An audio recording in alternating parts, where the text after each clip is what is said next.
Aja kliru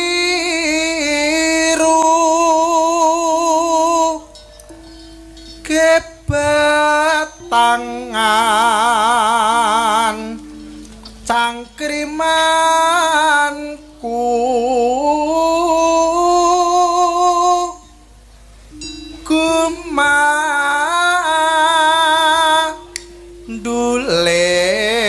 gumanduleng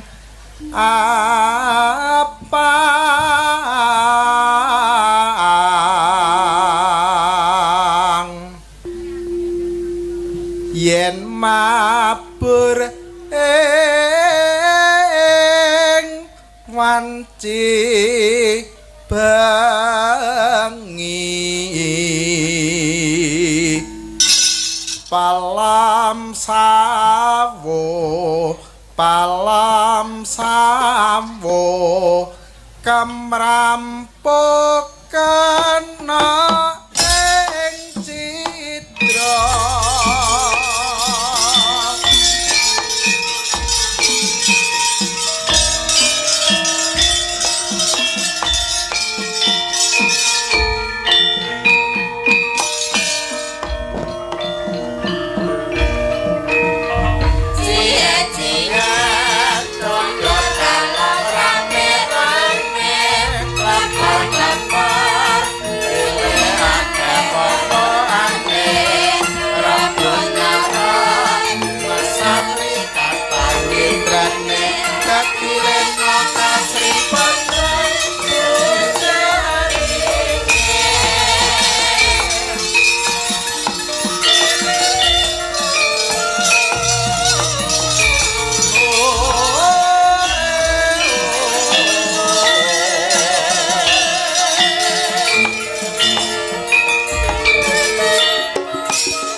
padha jumeneng ya nduk cah-cah ayu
sekali lagi Mas Arya hey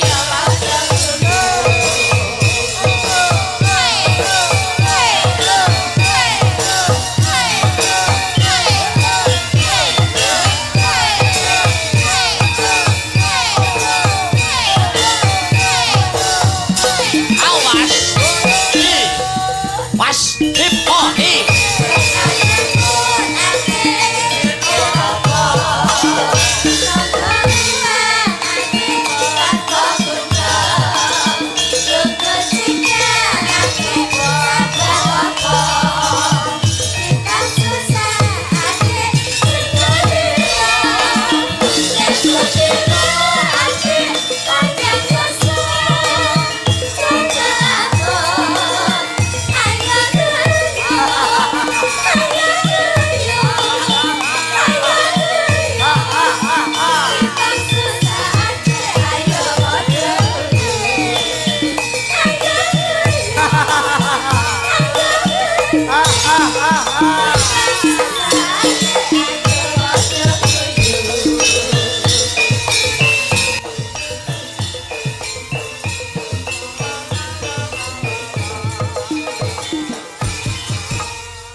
subhanallah walhamdulillah wala ilaha illallah wallahu akbar walillahil ham.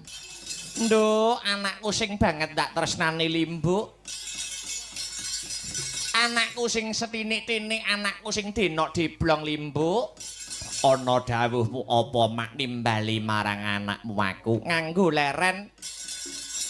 Nganggo leren ora ketang nggo sak kemprangan rong kemprangan ya nok mangkono ya mak. Perkara lakon Dewa Ruci mengko kena disambung sak rampunge limbukan. Iya. Ning sing luwih wigati aku Kang Sarta kowe anakku limbuk ngaturake wigatine apa awake dhewe tinimbalan sowan mangkono. Nanging sing ngangka sepisan iya ora lali ya kuwi ngunjukake rasa puja lan puji syukur kunjuk marang Gusti ingkang murbeng dumadi Allah Subhanahu wa taala Tuhan yang Maha Esa Hyang Widiwasana mangkono ya mak. Ingkang mus malembarake keberkahan Kang Sarta kenikmatan becik nikmat sehat nikmat sempat nikmat iman marang aku Kang Sarta kowe anakku limbuk. Iya. Saengga aku Kang Sarta kowe anakku limbuk sak rombongan ana ing bengi iki bisa manunggal ingkang sarta tetunggalan ana adicara sing gayenge kaya mangkene adicara sing regenge kaya mangkene. Iya mak iya ngestokake dawuh. Iya. Sabanjure angka 2 anakmu limbuk nyadong dawuh babakan apa no? Bengi iki mengeti adicara apa kok sajak leh rupian iki ngene ya nok piye bengi iki adicarane ya kuwi tidak lain dan tidak bukan ya adicarane ya kuwi tasyakuran khitan tasyakuran khitan tetaan supitan ya maneka warna kang dadi arane ya syukuran khitanan utawa sunatan sing dikhitanke sapa mak sing dikhitanke nuning nggih menika adi kula Dik Yuwanendra Aryatestanto mangkono putrane nuning nggih menika pepunden kula Bapak Heru Santoso Kang Sarta Ibu Eki Krisnawati mangkono Sohibul Hajat iya sing saka Dusun Kedung Rejo Desa Mbalung Gebang Kecamatan Gondang kene mangkono iya